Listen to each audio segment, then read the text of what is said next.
여러분들 잘 아시죠? 바벨탑 사건은 유명한 사건이라서 뭐 여러분들 잘 아시죠? 창세기 그 11장 1절에서 9절까지 나오는 그런 말씀이에요. 뭐 간단히 뭐 정리를 하자면 그때 시나리라는 땅에 성과 탑을 쌓게 됐어요.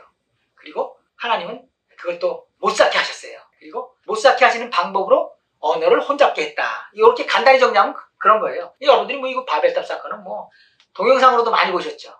또 공부도 많이 하셨죠. 그래서 뭐 어떻게 생각하면 더 이상 무슨 뭐 공부할 게 있을까? 이렇게 생각할 수도 있지만 또 그렇지 않아요. 여기도 하나님이 여기도 주시는 메시지가 있어요. 그리고 이제 특별히 얘기하자면 이제 이 바벨탑 사건의 그 핵심은 무엇인가 하면요. 그 언어의 혼잡에 있죠. 언어를 혼잡시켜서 이 공사를 중단시켰다고 하시는데 도대체 이 언어의 혼잡이라는 것은 무엇인가 하는 것이죠. 그래서 이 언어의 혼잡의 바른 이해, 이것에 대해서 이제 공부를 해볼까 합니다. 그래서 이제 이 세 파트로 좀 나눠서 공부해볼까 합니다. 첫 번째, 사람들이 바벨 성과 탑을 쌓게 된 이유는 무엇인가?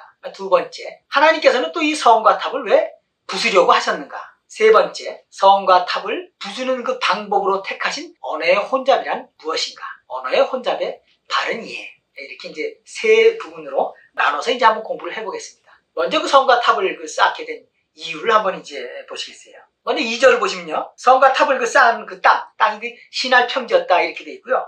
3절에 보면은 건축 재료가 나옵니다. 건축 자재. 거기 보면 이제 구운 벽돌과 역청으로 이제 공사를 했다 이렇게 돼 있고요. 그 다음 4절에서는 건축 목적을 설명하잖아요. 왜 그걸 쌓느냐 하는 것이죠. 거기 보면 이제 우리들의 이름을 내고 흩어짐을 면하자. 성경은 이제 그렇게 기록을 하고 있어요. 먼저 2절을 말이죠. 자세히 한번 보겠습니다.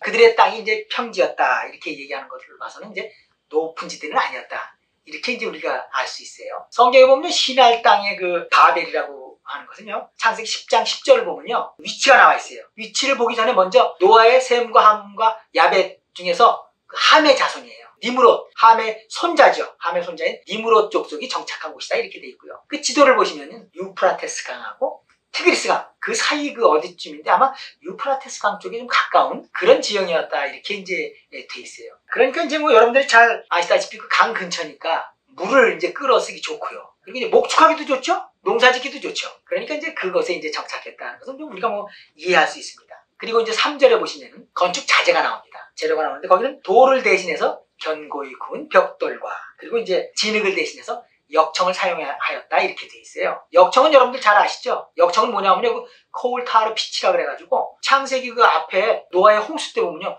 노아가 그 방주 짓잖아요. 방주를 질 때 하나님께서 그 방주 안팎을 그 역청으로 칠하라고 그랬어요. 그게 코울타르 피치라 그래가지고 방수 재료예요. 물이 스미지 않는 거예요. 그거를 사용했다 이제 이렇게 돼 있는 것이죠. 그리고 이제 4절을 보시면요. 건축 내용과 목적을 이제 설명하고 있는데요. 건축 내용은 무엇입니까? 건축 내용은 성과 탑을 쌓는 게 그 건축 내용이에요. 목적은요. 왜 그렇게 했느냐? 그것은 이름을 내고 흩어짐을 면하자 이거예요. 이름을 내자는 건 뭡니까? 와 하고 자랑하는 거죠. 높은 탑을 쌓는 것. 멀리서 볼 수 있게 높은 탑을 쌓는 것은 이름을 내자는 것이고요. 흩어짐을 면하자 하는 것은 성을 쌓는 것이에요. 그 성 안에서 모여서 살겠다 그런 뜻이죠. 그러니까 창세기 11장 2절, 3절, 4절을 좀 정리해보면 이렇습니다. 니므롯 족속의 그 사람들이 시나리라는 넓은 그 평지 그런 땅에 물에 견딜 수 있는 그 건축 재료로 성을 쌓은 거죠. 성을 쌓고 성을 높이 쌓았다는 얘기예요. 그리고 그 가운데 자기네들이 흩어짐을 면했다고 그걸 자랑할 수 있는 높은 탑을 쌓았죠. 하늘에 닿을 만큼 높은 탑을 쌓는 그런 공사를 하고 있었다 이런 얘기예요. 이제 여러분들이 이 일에 되어지는 것, 즉 전개를 보시면서 무엇을 생각하셨습니까? 어떤 생각이 나셨어요? 맞습니다. 바로 여러분들이 생각한 그것이 맞습니다. 이 사람들은요, 그 홍수에 대비하기 위해서 그 성과 탑을 쌓은 거예요. 강이 가까우니까 이제 그 물난리에 더 이제 좀 각별한 생각을 하기는 했겠죠. 그래서 물난리에 대비해서 높은 성과 또 높은 탑을 쌓았다. 이것을 우리가 알 수 있습니다. 그 성경을 잘 읽어보시면요, 이들이 그 노아의 홍수 때를 생각했다는 것을 우리가 알 수 있어요. 비만 오면은 그때 그 홍수 사건, 노아의 홍수 사건이 기억나는 것이, 그 걱정되는 것이에요. 이러다가 비가 많이 오면 우리가 다 쓸려 죽는데. 그래서 어떻게 했습니까? 급기야 홍수에, 야 이러지 말고 우리 이렇게 걱정할 게 아니다. 홍수에 견딜 수 있는 성을 쌓자. 비가 많이 오면 다른 족속들은 다 흩어졌더라도 우리는 성 안에 모여 살 수 있으니까 우리는 흩어지지 않았다 하고 자랑할 수 있는 높은 탑을 쌓자. 그렇게 결정을 한 거예요. 그래서 물에 견딜 수 있는 방수 재료, 역청 같은 거를 사용해서 높이 쌓는 그런 건축 공법을 사용해서 공사를 하게 되는 것입니다. 이 대목에서 여러분이 이제 하나 생각해야 될 것이 있는데요. 이 바벨의 성과 탑을 쌓을 요때, 요 공사가 진행될 요때 말이죠. 노아가 살아있었다는 사실이에요. 그때도 노아가 살아있었어요. 창세기 11장 10절에서 26절까지 보면요. 그 셈의 연대가 나오거든요. 그걸 잘 보시면은요. 노아의 연대를 알 수 있어요. 먼저 노아의 연대를 한번 잠깐 볼까요? 노아가 말이죠. 홍수 사건이 날 때가 600세였다고 돼 있어요. 600살. 그리고 홍수가 끝나고 나서 있잖아요. 350년 동안 살다가 950살에 죽어요. 그렇게 돼 있어요. 그러니까는 창세기 11장 10절에서 26절까지 셈의 연대를 보면요. 그때 노아도 살아있었고요. 노아의 세 아들 셈과 함과 야벳도 살아있었고요. 아마 그 노아의 그 자손들이 아마 5대나 6대 한 7대까지도 같이 살았었어요. 그걸 우리가 거기 보면 자세히 알 수 있어요. 그러니까 노아의 홍수를 경험하지 못한 밑에 자손들이 한 5, 6, 7대가 같이 살고 있었다고요. 노아는 무엇을 했을까요? 노아야 뭐 당연하죠. 죽을 때까지 홍수 얘기하다 죽었을 거예요. 야, 너희들 그때 아니야? 그때 홍수가 말이지 40일 동안 밤낮으로 왔어, 비가. 그래서 그 오랜 세월 동안 지은 그 방주가 떴잖아. 많은 생물들. 그리고 8명만 딱 탔어. 그래서 우리 8명만 사는 거야. 지금 너희들이 그때 우리 8명이 너희들 나서 이렇게 된 거 아니야. 그 얘기를 갖다가 350년 동안 했다는 얘기예요. 그래서 니므롯도 그때 그 얘기를 들었기 때문에 그때 노아가 또는 그 노아의 세 아들 자기 조상들이 그때 그걸 했을 때 말이죠. 그 방주에 그냥 역청을 갖다가 안팎으로 치라면 쭉 올라갔다 쭉 내려갔다. 그때 바로 하나님이 말씀하신 역청으로 치랬다. 그래서 그 홍수에도 물이 스미지 않고 말이지 그걸 견뎠다. 니므롯이 그때 그 역청을 알게 된 거예요. 니므롯이 바벨탑과 성을 쌓을 때 말이죠. 그래서 역청을 사용하게 된 이유가 그때 그걸 알아서 그런 거예요. 그리고 그때 그 얘기를 했다고요. 그때 모든 사람들이 다 쓸려서 없어졌다는 그 성경이 있잖아요. 역청을 사용한 것과 모든 생물들이 사람들 다 죽었다는 것을 그때 들어서 니므롯이 알게 된 것이에요. 그러니까 역청을 사용해서 성과 탑을 쌓고 그때 싹 그렇게 쓸려 죽었으니까 우리는 쓸려주면 안 되겠다. 그렇게 해서 이걸 쌓게 된 것이에요. 어떻습니까 여러분들? 이제 여러분들 좀 아시겠어요? 왜 쌓는지 이제 여러분들 잘 아셨죠? 홍수에 대비하기 위해서 니므롯과 그 족속들이 바벨 성과 바벨 탑을 쌓았다 하는 것을 이제 여러분들이 아시게 된 거예요. 2장으로 한번 넘어가 볼까요? 2장은 무엇입니까? 그렇게 니므롯 족속이 쌓은 그 성과 탑을 말이에요. 하나님이 부수신 거예요. 못 쌓게 하신 거예요. 하나님 왜 그러셨을까요? 왜 그걸 못 쌓게 하셨을까요? 여러분 그거 아셔야 돼요. 노아하고요. 노아의 세 아들이 그 자손들한테 얘기할 때 말이죠. 홍수 얘기 막 할 때 홍수 얘기만 한 게 아니에요. 무슨 얘기를 했냐면요. 무지개 약속도 얘기했어요. 성경에 이렇게 나와 있잖아요. 그 자손들을 멸하지 않는다. 모든 들짐승들을 다시는 멸하지 않는다. 모든 생물을 멸하지 않는다 그랬어요. 그런 홍수 사건은 다시 없다 하는 것을 약속하시는 뜻에서 무지개를 보여주세요. 노아하고 말이죠. 그때 노아와 함께 했던 방주에 있던 8명. 그 8명이 처음으로 무지개를 봐요. 그때 정말 장관이었을 거예요. 방주에서 물을 열고 무지개가 쫙 빨주 노초 파남보 얼마나 아름다웠을까요? 무지개는 왜 그렇게 도대체 아름다울까요? 요새 봐도요 참 무지개는 예뻐요. 하나님이 무지개를 보여주신 거예요. 방주에서 나올 때 무엇입니까? 방주에서 나왔다는 것은 죽지 않고 살았다는 거 아닙니까? 산다는 것은 이렇게 아름다운 것이다. 산다는 것은 이렇게 아름다운 것이다. 내가 다시는 너희들을 죽이지 않고 이제 너희들을 살리겠다. 그 아름다움을 내가 너희들에게 보여주겠다 하는 그런 의미잖아요. 그게 무지개의 의미예요. 죽음에서 떠났다는 그 아름다운 빛깔. 그 무지개 약속을 갖다가 그 후손들에게 쭉 얘기했다고요. 그러니까 노아의 홍수 사건만 얘기한 게 아니라 홍수와 함께 무지개 약속도 얘기했다고 성경은 말하고 있거든요. 자손들에게. 그런데 말이죠. 이 약속을 믿지 못하고 니므롯 족속이 말이죠. 자기네 힘으로 홍수를 갖다 피해보려고 그 성과 탑을 막 쌓은 거예요. 그러니까 하나님은 어떻게 생각하셨겠어요? 아니 내가 이제 다시는 그렇게 하지 않는다 그랬는데 얘네들이 왜 내 말을 못 믿지? 아니 전에 그 노아의 홍수 때도 내 말을 못 믿어가지고 다 죽었는데 얘네들이 또 내 말을 안 듣네? 얘네들 어떡하지? 얘네들 어떻게 벌어줄까? 뭐 이런 놈들이 있어? 이렇게 된 거예요. 그래서 하나님이 어떻게 했어요? 나 여호와 나 하나님이란 말이야. 한 번 말한 거는 변하지 않고 너희들에게 늘 좋은 것만 얘기해주는 나 여호와의 말을 믿지 않는 너희들을 내가 가만 놔두지 않겠다. 믿음이 없는 것을 나는 야단치고야 말겠다. 이 성을 나는 쌓지 못하게 할 것이다. 이 성을 부숴버릴 거다. 이렇게 작정하신 거예요. 그러니까 니므롯 족속에 하나님을 믿지 않는 그 마음을 하나님께서 야단치신 거예요. 그게 성을 그 탑을 못 쌓게 하신 거예요. 그래서 그렇게 된 거예요. 여러분들 어떻습니까? 옛날에 그 하나님께서 하신 그 노아의 홍수 때 하신 그 무지개 약속 있잖아요. 그건 말이에요. 지금도 잘 지켜지고 있어요. 그래서 옛날에 노아의 홍수 때 일어났던 그 물난리는 그 노아의 홍수 이후로 지금까지 그런 물난리는 없어요. 물론 비도 많이 오고 여기저기 세계 각처에서 홍수도 많이 나지만 그때 같은 물난리는 없어요. 그때 말씀하신 그 약속을 지금도 다 지키고 계시다는 것이에요. 하나님은 한 번 말씀하신 거는 절대로 꼭 지킨다 하는 것을 지금도 보여주고 계신 거죠. 지금도 보여주고 계신 거예요. 자, 그러면 어떻습니까, 여러분? 이제 니므롯 족속이 성과 탑을 왜 쌓았는지 그들의 사정을 아셨고요. 또 하나님은 그 성과 탑을 왜 부수셨는지 또 하나님의 사정도 아시게 된 거예요. 그러면 이제 3장으로 한번 들어가 보겠습니다.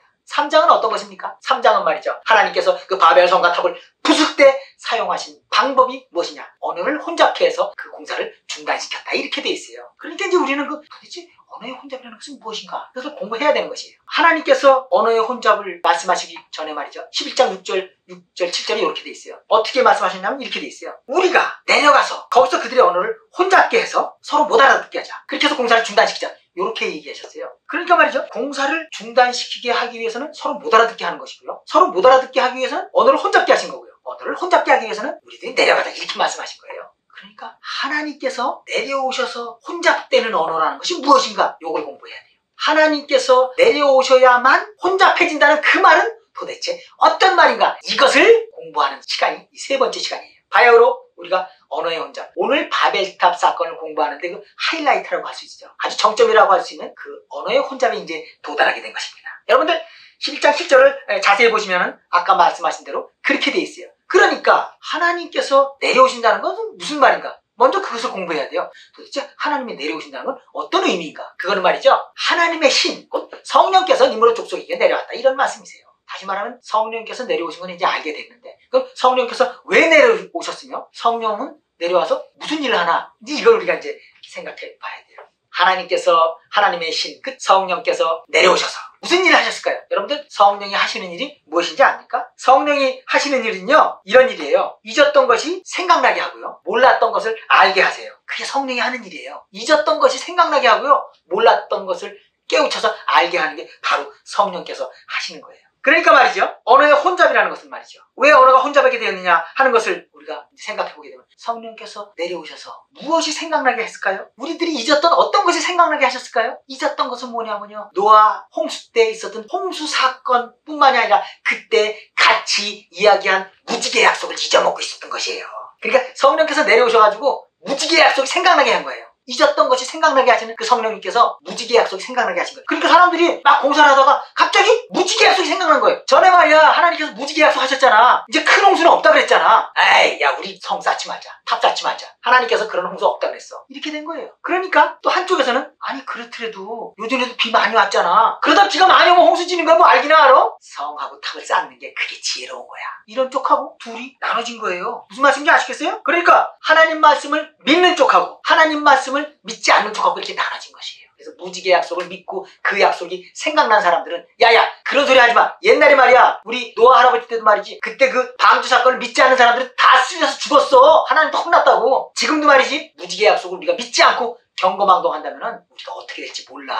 무슨 얘기하는 거야? 무지개 약속이 생각났기에 망정이지, 어휴, 그거 생각 안 났으면 그냥 계속 공사를 할 뻔했네? 그렇게 얘기하는 거예요. 그러니까 다른 쪽에서는 어떻게 얘기합니까? 아니, 그 말을 모르는 게 아니라, 그렇더라도 홍수가 나면 어떡해, 만약에 물난리가 나면 어떡할 거야.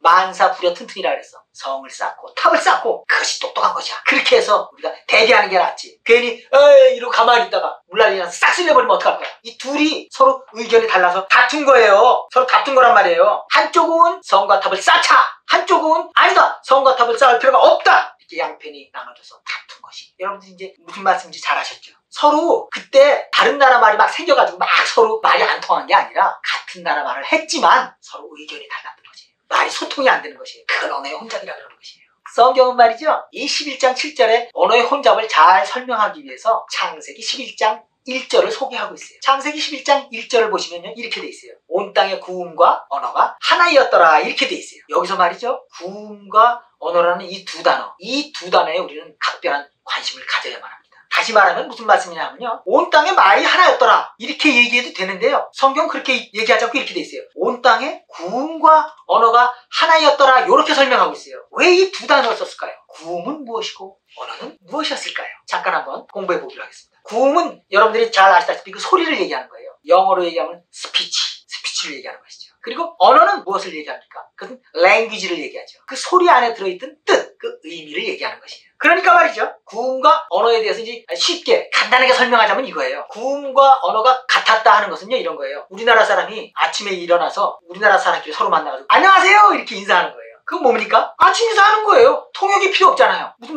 둘이 똑같이 같은 나라 말로 안녕하세요 그랬으니까요. 그게 구음과 언어가 같은 거예요. 그러면 말이죠. 구음은 다르고 언어가 같다는 것은 무엇일까요? 그런 말이죠. 우리나라 사람이 아침에 일어나서 미국 사람한테 안녕하세요 그랬어요. 그랬더니 미국 사람이 뭐라 그래요? 굿모닝 그랬어요. 이거는 뭡니까? 서로 소리가 다르잖아요. 구음이 다른 거예요. 그렇지만 뜻은 똑같은 거예요. 똑같이 그 아침 인사가 맞는 거예요. 이거는 구음은 다르지만 뜻은 똑같다. 언어는 같다. 이렇게 되는 것이에요. 그리고 말이죠. 우리나라 사람이 아침에 일어나고요. 미국 사람한테 안녕하세요 이렇게 인사했어요. 그랬더니 미국 사람이 오 마이 갓 그랬어요. 그럼 어떻게 돼요? 소리도 다르고 구음도 다르고 뜻도 안 통하고 언어도 다르고 그렇게 되는 것이에요. 이게 구음도 다르고 언어도 다른 것이에요. 쉽죠. 뭐 이거 이렇게 생각하면 구음과 언어를 아주 쉽게 아실 수가 있어요. 그러면 이제 우리가 11장 7절에 언어의 혼잡을 이해할 수가 있게 된 것이에요. 11장 7절에서요. 언어의 혼잡이라고 그랬잖아요. 다시 말하면 구음의 혼잡이라고 그러지 않았잖아요. 그러니까 여러 나라 말로 생긴 건요. 구음이 혼잡한 거예요. 소리가 달라진 거라고요. 근데 11장 7절에서 언어의 혼잡이라고 그러고 구음의 혼잡이라고 그러지 않은 것은 다시 말하면 구음은 혼잡하지 않으나 언어가 혼잡했다는 얘기예요. 서로 같은 말을 했지만 뜻이 달랐다. 그 얘기를 하고 있는 것이에요. 소리가 달라졌다는 얘기를 하는 게 아니에요.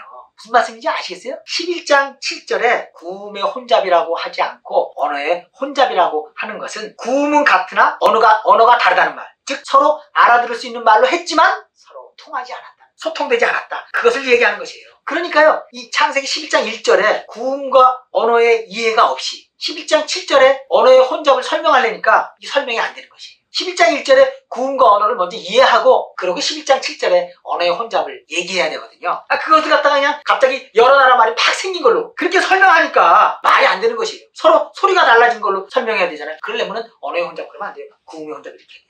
그러니까 우리는 언어의 혼잡이 말이 달라진 것이 아니라 그 뜻이 달라서 서로 소통이 안 됐다는 것을 우리가 알 수 있어요. 이 11장 7절의 그 언어의 혼잡을 말이죠. 여러 나라 말이 그때 팍 생긴 걸로 막 영어하고 중국말이 막 우리나라 말, 일본말이 그때 팍 생긴 걸로 설명하니까 그거를 그 사람들이 잘 이해할 수가 없는 것이에요. 성경이 있으니까 그냥 막 믿으라는 거예요. 본의 아니게 설명을 못 믿게 한 꼴이에요. 믿게 설명을 해줘야 되는데 믿지 못하게 설명을 한 거예요. 그 사람 그런 얘기를 들으면 사람들이요 겉으로는 그냥 그러냐고 이렇게 듣는 척하지만 속으로는 안 그래요.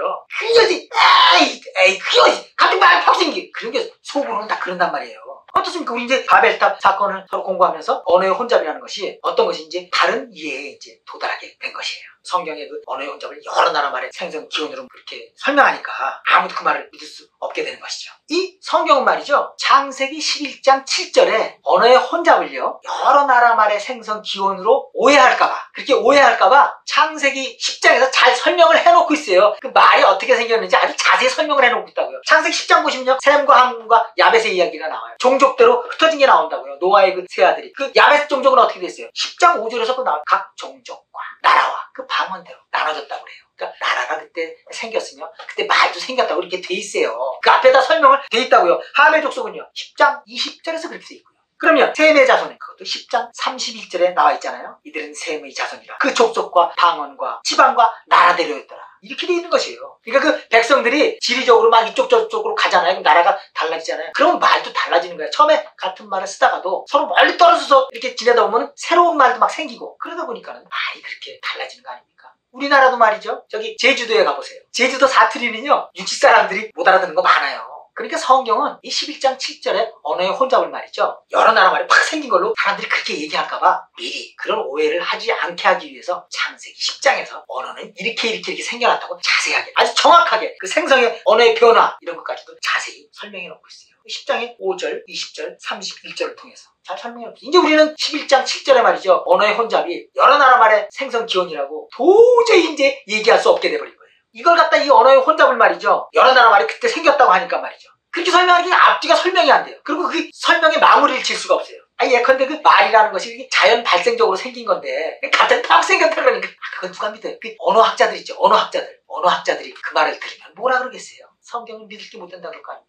그 누가 성경을 믿겠어요? 아무도 못 믿죠. 언어학자들 뿐만이 아니에요. 기독교인들도요. 속으로는 그건 안 믿어요.